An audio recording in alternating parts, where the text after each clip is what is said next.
So welcome back ninth standard students. इस chapter को शुरू करते ही आपको इसमें दो थ्योरम्स दिखाई देंगे। उस थ्योरम को समझने के लिए मैं आपको फिर से पहले एक बार 8 स्टैंडर्ड में ले जाता हूँ। ठीक है, आपने लास्ट ईयर ये चीज़ देखा था। ठीक है, line P and line Q ये क्या है? Parallel lines. अच्छा, बिफोर दैट मैं ये बता दूं कि ये मैंने खुद से बनाया है, एज इन ये जो लेटर्स यूज़ किया है ये सब मेरे खुद के हैं। ये सिर्फ और सिर्फ तुमको समझाने के लिए है। ठीक है, आपको याद दिलाने के लिए कि आपने 8th स्टैंडर्ड में क्या किया था। सो लाइन पी और लाइन क्यू क्या है? Parallel lines. देख रहे हो, पैरेलल है। और लाइन एल क्या है? Line of transversal. ठीक है, सो आप देख सकते हो काफी एंगल्स बन गए यहाँ पे because of these two lines and a transversal. So कुछ एंगल्स आपने लास्ट ईयर पढ़ा था, जैसा एंगल ए और एंगल सी। ये लाइन के ऊपर एंगल ए, ये लाइन के ऊपर एंगल सी। एंगल ए और एंगल सी क्या है? करस्पॉन्डिंग एंगल्स, और दोनों हमेशा क्या होते हैं? इक्वल। वैसे ही बी और डी करस्पॉन्डिंग एंगल्स है, इक्वल होंगे। ई जी करस्पॉन्डिंग एंगल्स है, इक्वल होते हैं। एफ एच करस्पॉन्डिंग एंगल्स है, इक्वल होते हैं। ठीक है, अभी इस थ्योरम में हम सीखेंगे कि वो इक्वल कैसे है। आज हम उस चीज को प्रूव करेंगे जो लास्ट ईयर हमने सीखा था। आज हम उसको प्रूव करेंगे। अब उसके बाद हमने ये भी पढ़ा था, ये दो लाइन के अंदर जो भी एंगल्स है उनको क्या कहते हैं हम? Interior angles. जैसा बी और सी इंटीरियर एंगल्स है। ये दोनों इक्वल नहीं होते, लेकिन हाँ, बी प्लस सी ये दोनों एंगल को अगर प्लस करूंगा तो कितना होगा? 180 डिग्री। बी एंड सी को प्लस करने पे कितना होता है? 180 डिग्री। क्यों? Sum of interior angles is 180। Interior angles दोनों को प्लस करने पे 180 होता है। ठीक है, सो दो एंगल्स पढ़ लिया हमने, करस्पॉन्डिंग और इंटीरियर। फिर एक होता है ऑल्टरनेट एंगल। ऑल्टरनेट मतलब जो क्रॉस में रहता है। एफ और सी ऑल्टरनेट है, वैसे ही बी और जी ऑल्टरनेट है, वैसे ही ई और डी ऑल्टरनेट है, ए और एच ऑल्टरनेट है। समझ में आ गया? सो हमने तीन एंगल्स के बारे में पढ़ाई की। पहला करस्पॉन्डिंग, दूसरा इंटीरियर, तीसरा ऑल्टरनेट। सो इसी के बेसिस पे आपको चैप्टर नंबर 2 जब शुरू किया है टेक्स्ट बुक में, आपको दो थ्योरम दिए हैं। इस वीडियो में मैं पहला थ्योरम कर रहा हूं जिसका नाम है corresponding angle theorem. Corresponding angle theorem. ठीक है, थ्योरम आपको सिर्फ एग्जाम में यही लाइन दिया रहेगा, आपको आगे का पूरा लिखना है। बट ट्रस्ट मी, जो पिछले चैप्टर में हमने थ्योरम किया था वो अच्छा था, लेकिन उससे तो ये काफी इजी है, बहुत इजी है। 2 स्टेप में 3 स्टेप में आपका आंसर आ जाता है। सो ध्यान से देखना, मजेदार है। थ्योरम क्या है, क्या कहता है? The corresponding angles formed by a transversal of 2 parallel lines. यानी ये दो पैरेलल लाइंस है और ये ट्रांसवर्सल है। एन लाइन एन ट्रांसवर्सल है, आर ऑफ इक्वल मेजर। तो करस्पॉन्डिंग दिख रहा है आपको?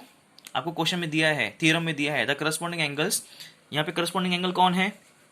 एंगल ए और एंगल बी। एंगल ए और एंगल बी मतलब एंगल ए और angle B are of equal measure. हमें ये प्रूव करना है। ठीक है, सो आपको सिर्फ इतना दिया रहेगा, डायग्राम भी आपको खुद से बनाना पड़ेगा। कैसे मालूम पड़ेगा कि मुझे इसका डायग्राम बनाना है? आपको क्वेश्चन में दिया है, थ्योरम में दिया है करस्पॉन्डिंग एंगल गिवन। सबसे पहले हमेशा क्या किससे शुरू करने का? थ्योरम। आंसर किससे शुरू करने का? गिवन। हमको क्या दिया है? Line L is parallel to line M and line N is transversal. ठीक है, समझ में आ गया? टू प्रूव, हमें क्या प्रूव करना है? Angle A is equal to angle B. ठीक है, अब देखना 2 स्टेप में आंसर कैसा आता है। मैं प्रूव कर दूंगा कि एंगल ए और एंगल बी इक्वल कैसे है। अच्छा, अब इस चीज को ध्यान से देखना जरा। ठीक है, ये आपको दिख रहा है ये चीज? एक सेकेंड, हाँ मैं थोड़ा सा इसको ठीक कर देता हूँ। ओके फाइन, ऐसे ही देख लेते हैं। आपको ये लाइन दिख रही है, एक लाइन एन। ठीक है, इस लाइन एन पे यहाँ पे ऐसा 2 एंगल फॉर्म हो रहे हैं। ये दोनों का प्लस करेंगे तो कितना होगा? 180 डिग्री। यानी एंगल ए और एंगल सी जो इस लाइन पे आ रहे हैं, दोनों को प्लस करूंगा तो कितना होगा? 180 डिग्री। क्यों?